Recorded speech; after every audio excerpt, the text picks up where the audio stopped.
Professional Development Presentation by myself, Abby Joy, EDCU 630. What are some of the benefits of joining a professional organization? Well, if you were to join a professional organization, you get opportunities for professional growth, networking, and resources you would otherwise not have, such as training, certifications, and access to conferences. You would also have, if you were to join ISTE, or International Society for Technology and Education, you would be able to connect with other teachers globally. You would have your educational standards, community, cutting-edge technologies, and best practice teaching ideas. A K-8 teacher like myself would also benefit from organizations by getting help on integrating technology, being held accountable to research-based standards, and being part of webinars and other trainings, and having strategies for every area of teaching. So, a blog I found was Put Students' Well-Being at the Forefront by Stacy Rochon, 2023. So from reading this blog, also part of the International Society for Technology and Education, a teacher can expect to learn some important reasons for social and emotional learning and how a school in Maryland has implemented game-changing programs. This blog shared practical tips for prioritizing wellness, and it will help me focus more on how my students are doing at the start of class before I just jump right into the topic. From brain breaks to check-ins to SEL classes, all students can benefit from focusing on their well-being and social emotional learning. The whole idea behind this blog was a quote taken from Theodore Roosevelt. People don't care how much you know until they know how much you care. So making sure we're really connecting with our students and checking in and caring for them before the day starts. A podcast I listened to was Enhancing Students' Creativity with Generative AI, Exploring the Possibilities. This was by Tim Needles and Carl Hooker, 2024. In this podcast, teachers will learn that creativity will benefit from AI, not go obsolete. So in fact, it doesn't detract, but it adds to it. What we have now with AI is just the tip of the iceberg of what is coming.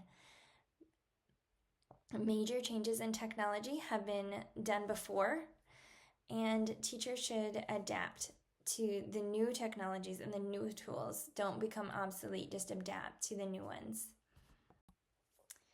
This podcast was very helpful just to get some expert opinions about AI and understanding the scope of its power. One way teachers can harness the AI for the benefit of their students is by using it for pre-visualization, design projects, and creating color schemes. Another information shared in this podcast will benefit the students and teachers who are ready to use the AI tool to augment their learning, probably middle school and high school. And finally, an article I read about K-12 teachers' belief and reactions to student off-task technology. Okay, so this article really dove into the idea that yes, we have wonderful technology, yes, we're using it, and yes, students get off-task using their technology. It also talked about how teachers viewed off-task behavior as detrimental to students' learning and how it can often create a negative impact on the teacher. To solve this off-task technology use problem, teachers are relying heavily on their administrative support to set rules and regulations in place. So this article reassured me that technology and off-task behavior is used all over the country. It's not just my class that's off-task sometimes. So I'm not alone in that, and other people are looking for the solution. I learned that teachers that are open to multitasking are less negatively impacted by their students' off-task behaviors because they understand they will be multitasking while doing their work. So while I still want to hold students to that high standard, I understand if they're doing multiple things at once.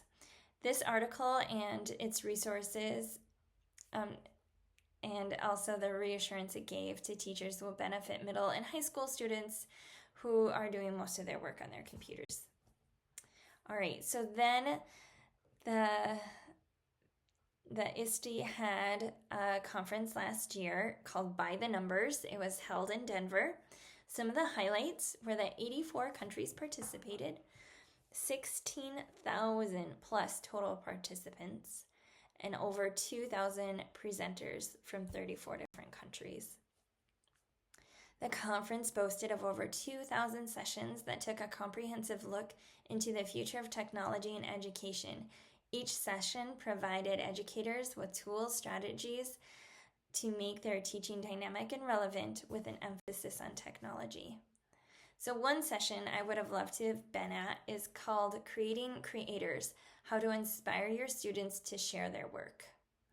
I would have loved to have attended this session under the students' voice and creativity segment.